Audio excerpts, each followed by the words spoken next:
भांति जनपद मैनपुरी में भी बकरीद के अवसर पर मुस्लिम भाइयों ने जनपद के 17 ईदगाह और 80 मस्जिदों में हजारों की तादाद में एकत्रित होकर नमाज को अता किया और अल्लाह ताला से अमन चैन बरकरार रखने की दुआ मांगी। नमाज अता के बाद एक दूसरे को गले मिलकर ईद की मुबारकबाद दी। इस अवसर पर शासन प्रशासन की तरफ से सुरक्षा व्यवस्था के पुख्ता इंतजाम किए गए। कड़ी सुरक्षा की बात करें तो पूरे जनपद में 500 पुलिस कर्मियों की तैनाती की गई, तो वहीं जनपद मैनपुरी में तैनात सेक्टर मजिस्ट्रेट की निगाह में नमाज को अता कराया गया। अगर हम राजनीतिक पार्टियों की बात करें तो ईदगाह के समीप Samajwadi party, Bahujan Samajwadi party, RLD party के अलावा भीम आर्मी के कार्यकर्ता में स्टॉल लगाकर मुस्लिम भाइयों को जलपान व्यवस्था की गई। ईद के अवसर पर एक दूसरे को गले मिलकर ईद की मुबारकबाद दी गई। इस अवसर पर समाजवादी पार्टी के जिला अध्यक्ष आलोक मैनपुरी के समस्त मुस्लिम भाइयों को ईद की मुबारकबाद दी। तो वहीं सुरक्षा को लेकर अपार पुलिस अधीक्षक अरुण कुमार ने जानकारी देते हुए कुछ बताया। वहीं बकरीद को लेकर एटीएन समाचार ने धर्मगुरु के पुत्र मोहम्मद हसन चिश्ती से खास बातचीत की। देखें ये रिपोर्ट। इस समय हम मौजूद हैं जनपद मैनपुरी की बड़ी खानगाह पर, और बड़ी खानगाह पर आज जो है नमाज अदा की गई है। बकरीद के अवसर पर आज यहाँ मुस्लिम भाइयों ने भारी मात्रा में एकत्रित होकर नमाज को अदा किया है और अल्लाह ताला से जो है ना अमन चैन की दुआ मांगी है। इस संबंध में हम बात करते हैं। हमारे साथ में है ये खानगाह के छोटे सर, क्या नाम है आपका? मेरा नाम मोहम्मद हसन चिश्ती है। आज ईद के अवसर पर जो है यहाँ मुस्लिम भाइयों ने नमाज अदा की है। सर, क्या कहना चाहेंगे पहले नमाज को लेकर? ये नमाज जो होती है कि हमें अल्लाह से करीब करती है, और अल्लाह ने कुरान में इरशाद फरमाए वक़ीमुस्सलाता वातु ज़काता कि आप नमाज कायम करिए और ज़कात अदा करिए। तो ये वो नमाज़ें हैं कि जो हमें अल्लाह से करीब करती हैं, और ये वो ईद है कि जिसमें हम लोग कुर्बानी करते हैं। लेकिन असल मकसद कुर्बानी करना ये नहीं है कि सिर्फ हम एक किसी जानवर की करें। हमें चाहिए कि हम अपने नफ्स की, यानी कि जो हमारे अंदर ख्वाहिशात हैं उसकी भी हम कुर्बानी करें। यानी कि अल्लाह ताला ने जिन चीज़ों के लिए मना करा है, दिल चाहता है कि हम वो करते हैं, लेकिन हमें चाहिए कि हमें उन चीज़ों को भी कुर्बानी करनी चाहिए जिसने हमें, हमारे प्रभु ने, हमारे अल्लाह ने जिस चीज़ को मना करा हम उसकी भी कुर्बानी करें। इसके साथ जो बात करें तो ये जो ईद जो मनाई जाती है उसका क्या उद्देश्य है और क्यों मनाई जाती है, और आज के दिन क्या मतलब जैसे कि कुर्बानी की बात की जाती है तो क्या ऐसा हुआ था जिसको कुर्बानी को लेकर इस ईद को मनाया जाता है? इसलिए मनाया जाता है कि हज़रत इब्राहीम अलैहिस्सलाम ये हमारे बहुत बड़े एक अंबिया हैं, हमारे नबी हैं, और ये इनकी आपकी सुन्नत है।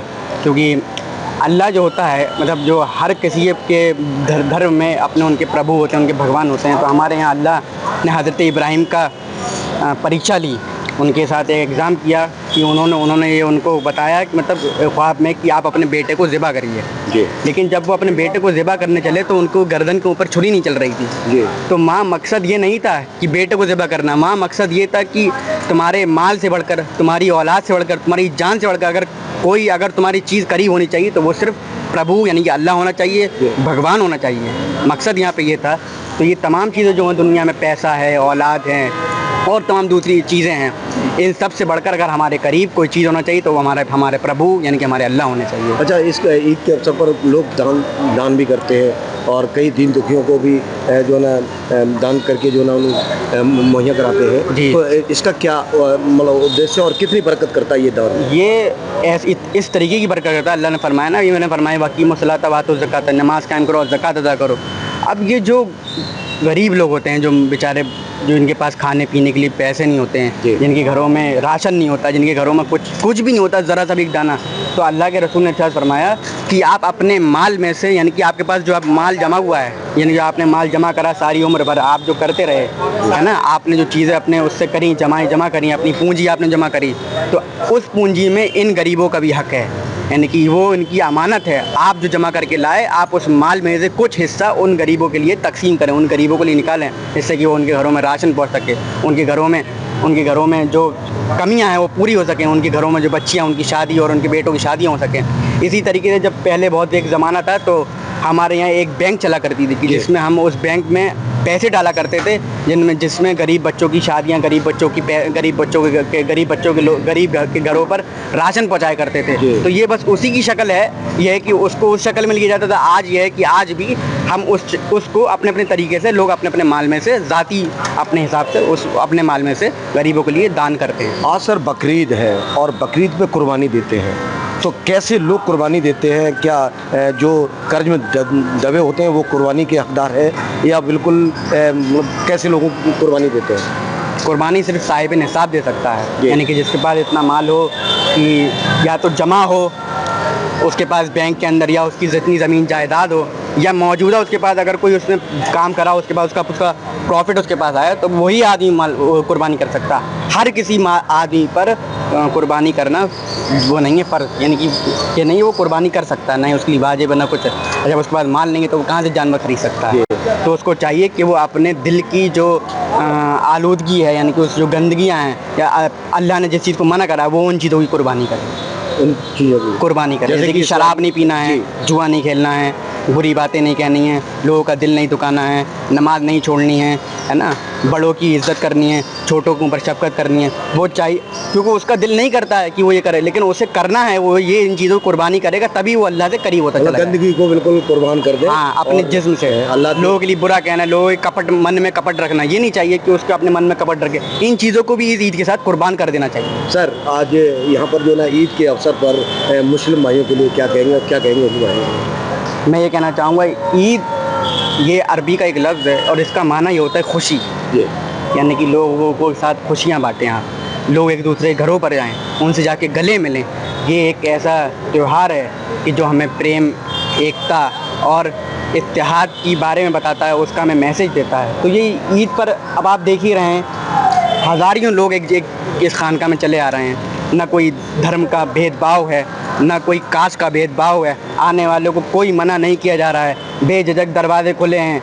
आज जिसको आना चाहे वो आ सकता है और जिसको जाना चाहे वो जा सकता है, लेकिन किसी के लिए कोई मना नहीं है। किसी के ऊपर कोई ये नहीं कि तुम इस फला कास्ट से बिलोंग करते हो तो तुम नहीं आ सकते हो, इस फला धर्म से, इस फला रीजन से बिलोंग करते हो तो आप नहीं आ सकते। नहीं, आने वाला आ सकता है, क्योंकि यही एक इस्लाम का सबसे बड़ा दरवाज़ा है कि अखलाक की वजह से, यानी कि हमारा जो अखलाक, यानी कि हमारा बिहेवियर की वजह से ये इस्लाम फैला। तो आने वाला आ सकता है और हमारा बिहेवियर ये है कि वो किसी धर्म, किसी रिलीजन, किसी कास्ट से भी हो, अब वो आएगा, हम उसको अपने गले से लगाएंगे, अपने साथ बिठा लेंगे और उसके साथ खुशियाँ बांटेंगे। सर, मुबारकबाद को लेकर मुस्लिम भाइयों के लिए क्या कहेंगे? बहुत दिल से गहराइयाँ हैं, मुबारकबाद हैं। और मैं ये कहना चाहता हूँ कि आप सभी लोग ईद के इस त्यौहार को इस तरीके से मनाएं कि आपके मोहल्ले तक में अगर कोई दूसरे धर्म का लोग रहता है तो उसको इस ईद के ज़रिए से कोई दिल की दुखी ना पहुँचे, उसका दिल ना अपना दुखाए। हो सकता है कुछ ऐसी हरकतें हमारी हो जाती हैं, छोटी मोटी, बहुत बड़ी, जो छोटी छोटी होती है वो बहुत तेज़ी पकड़ लेती हैं और वो लंबी हो जाती, बड़ी हो जाती।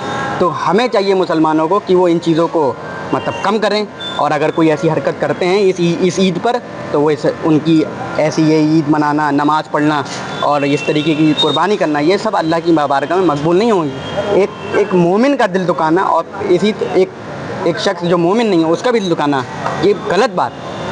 कुल मिला के एक दूसरे के गले मिलना चाहिए, लोगों को प्रसन्नता होनी चाहिए, लोगों को खुशी देनी चाहिए, चाहे वो हमारा दुश्मन क्यों ना, आप उससे भी गले मिलें।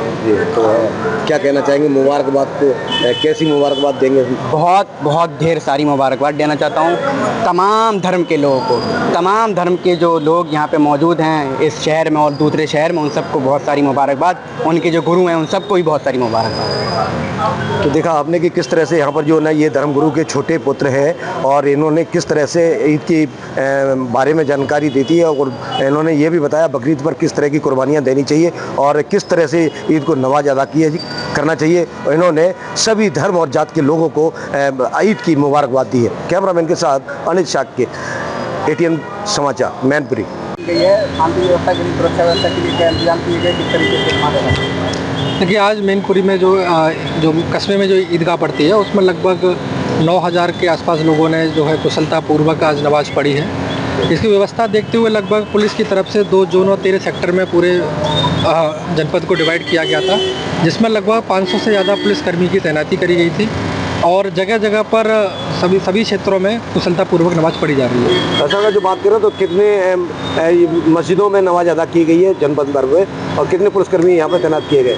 देखिए, लगभग 17 ईदगाह हैं और लगभग 80 मस्जिद हैं जहाँ पर कुशलतापूर्वक नमाज़ पढ़ी गई है और लगभग 500 से ज़्यादा पुलिसकर्मी की तैनाती हुई है। इसी के साथ साथ प्रशासन से कई मजिस्ट्रेट की भी नियुक्ति करी गई है। सर मुस्लिम भाइयों के लिए क्या क्या सर ईद अदा कराई गई है और आप यहाँ पर स्टॉल लगाकर सभी को मुबारकबाद दे रहे हैं, क्या कहना चाहेंगे सर मुस्लिम भाइयों के लिए और क्या अपेक्षा करेंगे? आज बकरीद के इस मौके पर पूरे देश में हमारे मुस्लिम भाई ईद अदा करते हैं और उसके बाद सारे जातों धर्म के लोग गले मिलकर उनको शुभकामनाएं देते हैं।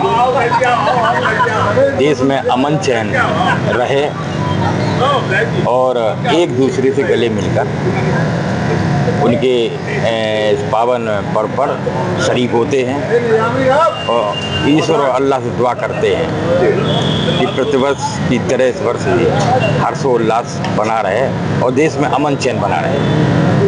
समाजवादी पार्टी की तरफ से मुस्लिम भाइयों के लिए क्या कहेंगे? समाजवादी पार्टी मुस्लिम भाइयों को हमेशा सम्मान करती रही है, चाहे किसी भी जात और धर्म के लोग रहे हों। समाजवादी पार्टी ने हर व्यक्ति का सम्मान किया है। आज उसी कड़ी में समाजवादी पार्टी प्रतिवर्ष हम लोग यहाँ इकट्ठे होकर ईद की मुबारकबाद देते हैं और दुआ करते हैं वो खुश रहें।